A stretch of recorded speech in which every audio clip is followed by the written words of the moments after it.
Hello, I'm back. This is Barbara Sews and More. Today we're going to do that next step on our reborn Betty. Now, you know from the first one, if you go up, you'll see the number 1. This one here, there'll be a number 2, and so on and so forth until I finished. But as you remember from that first video we had, I put this fluid matte medium on her because I want the paint I'm going to put on her to stick to the vinyl. Well, you see that she is dried, but she has like a waxy look to her. But it's all dried. It's been overnight and so forth. Now, you don't want this effect on your baby when you're done. That's why that this matte medium here that I used, it is a pre-prep solution. You do not use this as a varnish because you don't want your doll to be this way. You want your doll to not have any shine, or at least possible amount of shine. And that's why you use a varnish. Now, the varnish that we're going to use when it's all said and done is put out by Deco Art. Americana Decor is soft touch varnish. It's a very good varnish. It lasts a long time.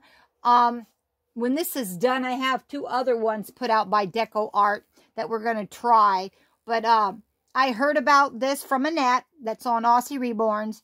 When they could not find the original prep they used to use, they went to this. She tried out a lot of varnishes. She said this is a great one. So this is the one I've used since, and it's true to what she says. It comes out soft and pliable. It's just a great formula.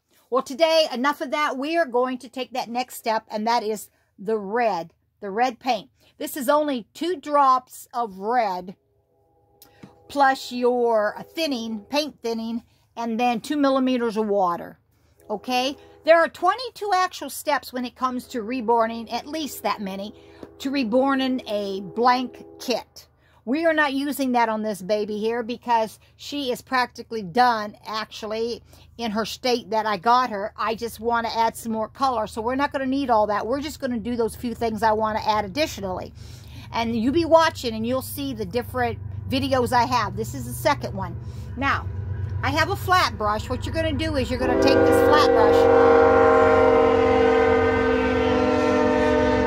This is a brush I got from Hobby Lobby. It's actually called Hello Hobby. It wasn't that expensive. It came in a set of different sizes. But you're going to just actually take it in your paint, and you're just going to go over an area. And then you're going to take your pouncing brush, I guess you'd say. It's like a mop brush. It's flat on top. And you're going to dab up that excess paint that you put down on your vinyl. Now, if you have smaller areas, which we will, you need to get a smaller headed mop flat brush. This actually came from McPherson, this little green one here. It came in a set. I've had these a while, so it's on its last leg. But nonetheless, it works really well in small, tight areas. So I think we're going to start. I always start on the back in case my paint is too I always wipe it off for dust and from sitting here because my workplace is in the attic.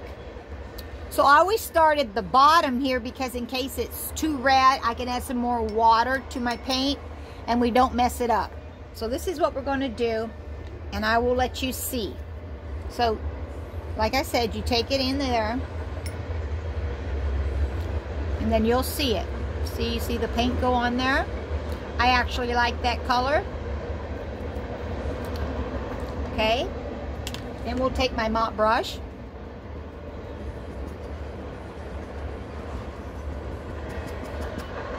And we will bounce around on that.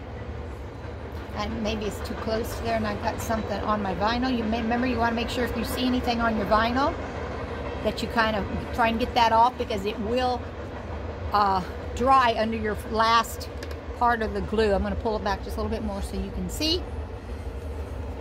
But I don't know if you can see yet the difference in the color that I put on there, the pink. But I can see the little difference. Even though it's subtle, I can see the difference. So we're going to continue to do that. I'm going to do just one more so you can see me. Then you just put it on there. You can see it going on there. your brush down. You take your pouncer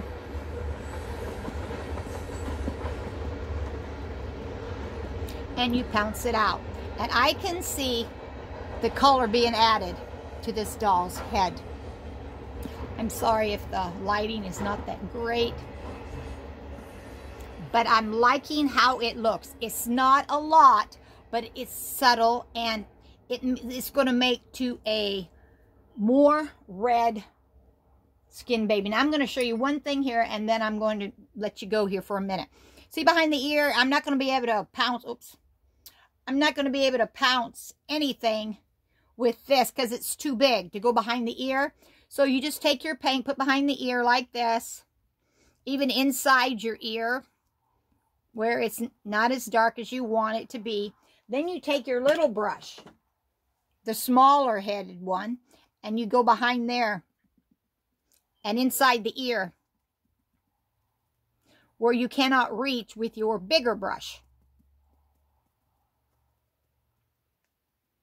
Just like that behind there.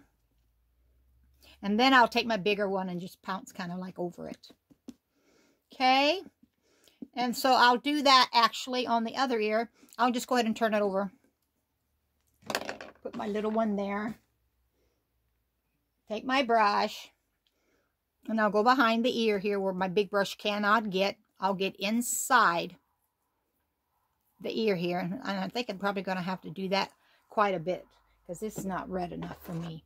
Then you take your little one here, and then you just pounce inside.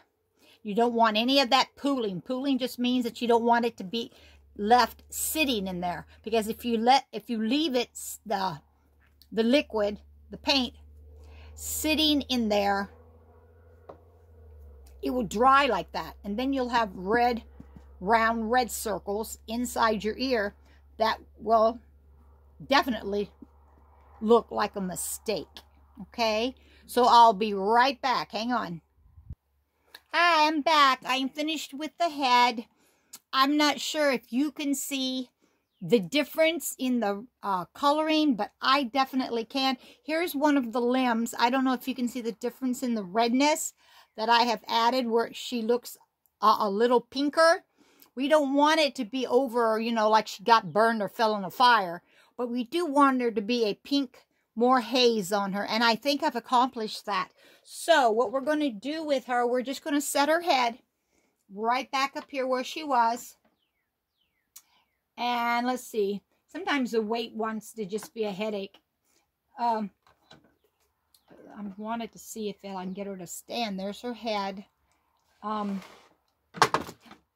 gosh. Come on. Okay. I don't know, maybe I need to change to a different one of these little hoodie things. But we're going to set our head back here. Maybe that'll make a difference. Don't know. There. I think that one's holding her head better. Sorry about that, guys. Alright. The next step we're going to do is, I guess we're going to start and do her legs. Once again, I always kind of brush off if there's anything. I examine her where she's been sitting there. Don't want anything to get on her. So we're going to take our brush again, and now, just like we did the prep, we want to go between the toes here, because we want her toes between to get this red as well. There's a hair on that. Sometimes these brushes, they really shed. And you go between the toes. Oops, I'm sorry, I got you out of camera there. Yeah, you go between the toes like this. On the back of her foot, along the side of her foot. And so on and so forth. And then we take our brush. And we want to pounce on it. On the front, on the side.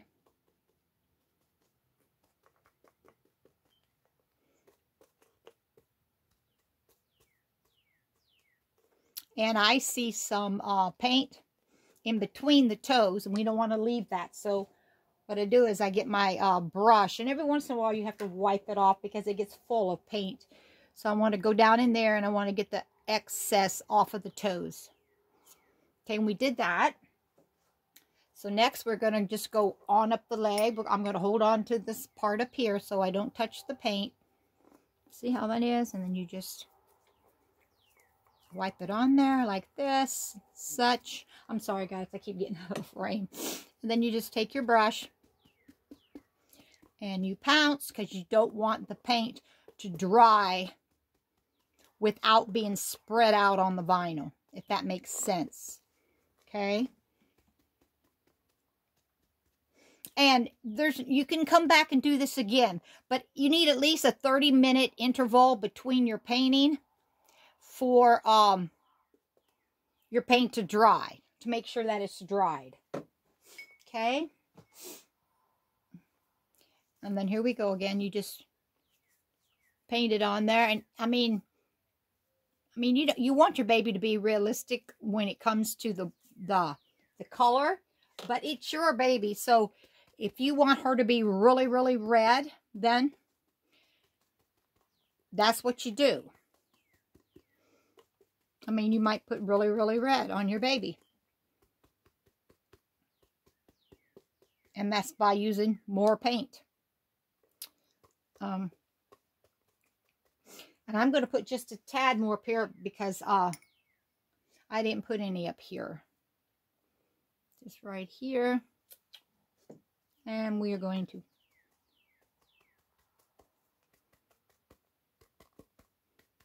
but I am definitely seeing a difference. And then I just go on down the leg to reaffirm everything I just did. Make sure there's no pooling standing in the creases. Okay, I think that the leg is all I'm going to do for now. Little cute foot. And I want to go with the other one. So hang on. Hello, I'm back. So we have got the other leg now. Once again, make sure there's no dust, nothing on it, because you don't want to paint over that. You have your flat brush.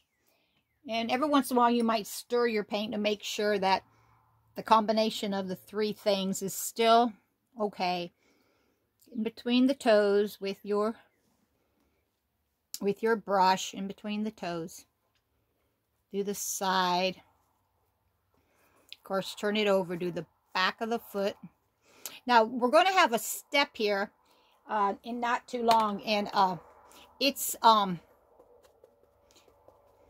is where you do creases. And every little crease that you see on the doll's body, you put paint in there. And you use a thin brush because you don't want this here now. You don't want all over. You want that just in the creases. Okay. And then we're going to go on up the leg. And in the process of these 22 or more steps, like if I were doing a blank kit, I mean, you have opportunity, you know, at first, if you want more, you don't have to put it on all at once. Because you're going to have an opportunity in one of your steps to come back, and you're going to get to add more red to it, okay? So you don't have to worry about not having enough. You have plenty of opportunity. You can change and do anything you want to do as long as you have not put the mat on yet. Plus two, there's a step, it's called the varnish. Now, truthfully, I'm not going to lie to you here. I'm not sure about that. I don't know if you can put the varnish on and then go back and put the mat on. I would think you could, because the final step is when you put your varnish sealer. So it may be exactly what you probably have that long. All right, we're going to do one more little bit right here that I did not do. And we are going to pounce on that.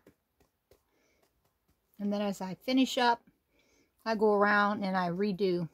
Because by the time you're doing this, you are building up paint in your brush. So you have excess paint on here. That's why every once in a while, I dab it down and get the excess off so I can not put too much if I don't want it on a certain area. All right, now we have the second leg, and we're going to go now to the arm, so hang on. We have us a hand here, the little cute fist, so sweet. I'm wiping off any dust if anything's on it, if I see anything, and I don't. Now we're going to stick in the paintbrush. We've got plenty of paint here. This paint here,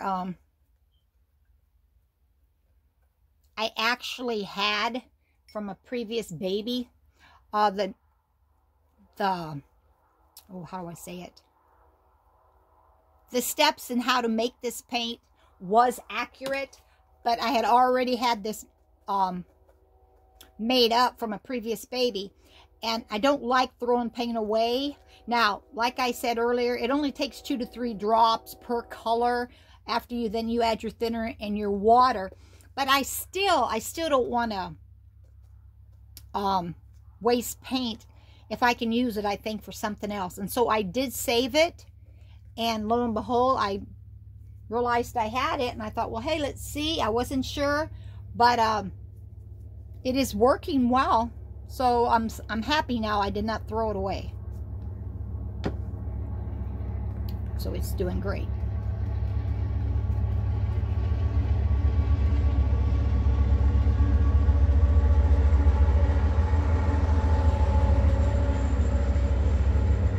And also, evidently, that prep that I put on here, the fluid matte medium, I had never used it before, and so I wasn't even sure, truthfully, if I had gotten the right thing. And according to my paint, it is sticking to my vinyl. You know, I don't sense any crazy, you know, it's not working. It's definitely sticking, and that's good. So that tells me that is the right thing that I needed.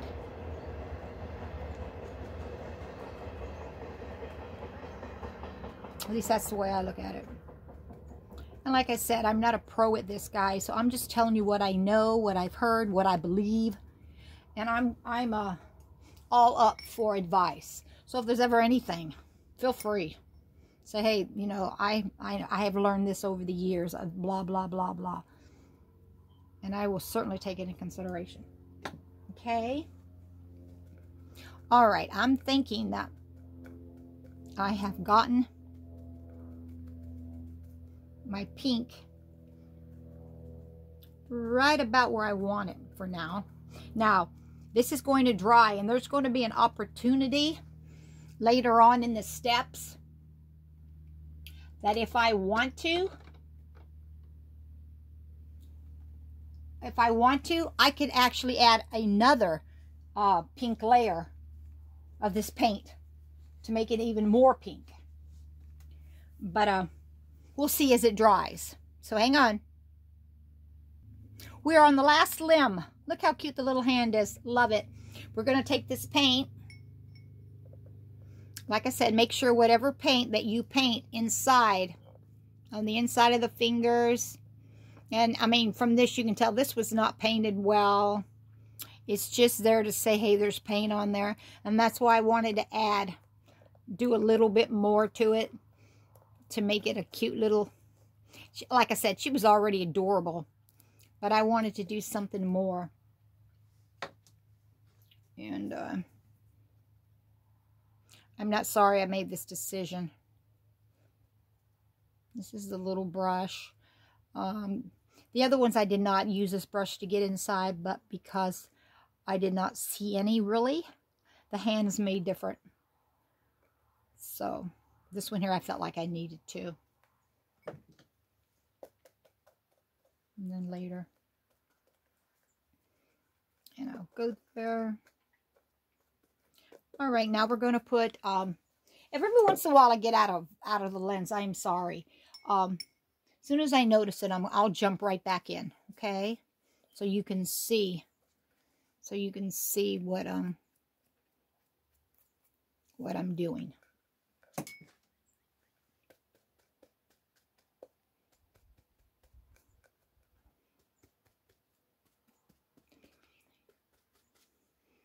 There we go.